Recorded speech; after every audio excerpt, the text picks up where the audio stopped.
મોનતાળ છે, ગુંદી છે, શીરો છે, બધું ટ્રાય શુદ્ધ ઘીમાં. ઘી પણ ઓલીકોર બધું પડ્યું છે, સંપૂર્ણપણે શુદ્ધ સિંગ તેલમાં. સિંગ તેલ અમે પોતે કઢાવીએ છીએ. અને જે કાંઈ અહીંયા બાકીની ખાદ્ય સામગ્રીઓ છે એ સંપૂર્ણપણે અમારા ઘરે જે કાંઈ આવે એ જ બધાને જમાડવાની હોય છે અને એ જ સાચો મેળો કહેવાય છે. તો અત્યારે આપ જોઈ શકો સવારે દેશી ઘીની જલેબી ગાંઠિયા છે, ગઈકાલે રાત્રે પાઉંભાજી પુલાવ ભાત હતા, આજે મને એમ છે કંઈક ચાપડી ઊંધિયું છે, પછી છોલે ભટુરે છે. સાંજની રાતની આઈટમો પણ રોજ ફરતી જ રહીએ છે, પણ સરેરાશ દરરોજ 2 મીઠાઈ, 2 શાક, દાળ ભાત, રોટલી, ફરસાણ, આ બધું વધારેમાં વધારે લોકો મહાપ્રસાદ મેળવી શકે એના માટેનો અમારો પ્રયત્ન હોય છે. ભવનાથના મેળામાં ભક્તિ સાથે ભોજનનો પણ વિશેષ મહત્વ છે. ઠેર ઠેર અન્નક્ષેત્ર છે તે ચાલતા હોય છે. આપાકીગાનો ઓટલો છે કે જ્યાં અન્નક્ષેત્ર છે તે અખંડ ચાલી રહ્યો છે કે અહીં જે આવે છે ભક્તો દર્શન કરવા માટે તે ભૂખ્યા ના જાય. અહીં શુદ્ધ ઘીમાંથી બનાવેલો શીરો પણ ભક્તોને પીરસવામાં આવે છે. આપણી સાથે છે નરેન્દ્ર બાપુ કે બાપુ અન્નક્ષેત્ર સતત ધમધમી રહ્યું છે. અંદાજિત કેટલા ભક્તો આવે છે, કેટલા વર્ષોથી આ તમે અન્નક્ષેત્ર ચલાવી રહ્યા છો? આ છેલ્લા 7 વર્ષથી અમારા પરમ પૂજ્ય સદગુરુદેવ શ્રી જીવરાજ બાપુનો આદેશ હતો કે એક વખત આપણે મેળો જમાડો, પણ એક વખત ચાલુ કર્યો ત્યારનો સતત લગભગ છેલ્લા 7 વર્ષથી આ મેળો ચાલુ છે. અહીંયા કોઈ આ બધાય કાર્યકર્તાઓ છે, ગ્રામ્ય વિસ્તારમાંથી સૌ ગુર્જર ક્ષત્રિય કડિયા જ્ઞાતિના કાર્યકર્તાઓ આવે છે. અહીંયા કોઈ કરતા હરતા સમાહરતા કોઈ છે નહીં. આ ભગવાન ભવનાથ મહાદેવનો મેળો છે. ભગવાન ભવનાથ મહાદેવ જમાડે છે. માં બહુચરાજી, માં અંબાજી, આપાગીગા અને દ્વારકાનો ધણી આ મેળો સંપૂર્ણ ચલાવે છે.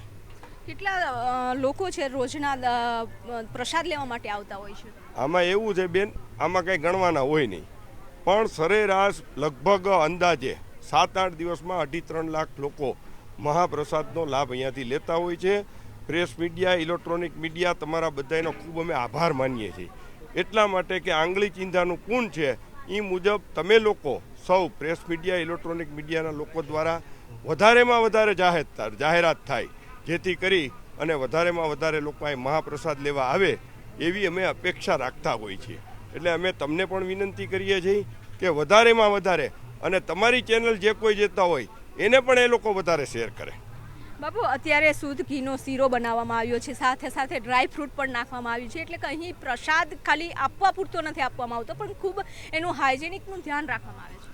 અહીંયા અમારા ઘરે જે પ્રસાદ અમે જમીએ એ જ પ્રસાદ અહીં હોય છે.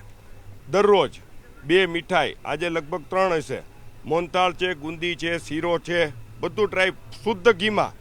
ઘી પણ ઓલીકોર બધું પડ્યું છે, સંપૂર્ણપણે શુદ્ધ સિંગ તેલમાં. સિંગ તેલ અમે પોતે કઢાવીએ છીએ. અને જે કાંઈ અહીંયા બાકીની ખાદ્ય સામગ્રીઓ છે એ સંપૂર્ણપણે અમારા ઘરે જે કાંઈ આવે એ જ બધાને જમાડવાની હોય છે અને એ જ સાચો મેળો કહેવાય છે.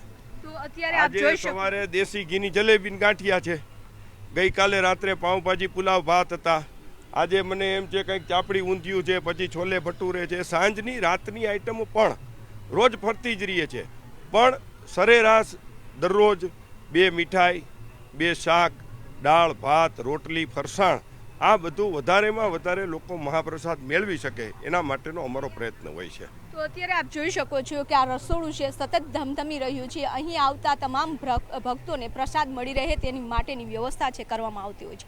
પ્રસાદ આપવા પૂરતો નહીં, પરંતુ અલગ અલગ જે ભોજન છે તે તૈયાર કરવામાં આવે છે. આજે શીરો છે, મોનથાળનો પ્રસાદ છે, ગુંદી છે, કે એ શુદ્ધ ઘીમાંથી બનાવેલી મીઠાઈ પણ અહીં ભક્તોને આપવામાં આવે છે. કેમેરામેન પંકજ મકવાણા સાથે વિપુ પટેલ, ન્યૂઝ 18 ગુજરાતી, જૂનાગઢ.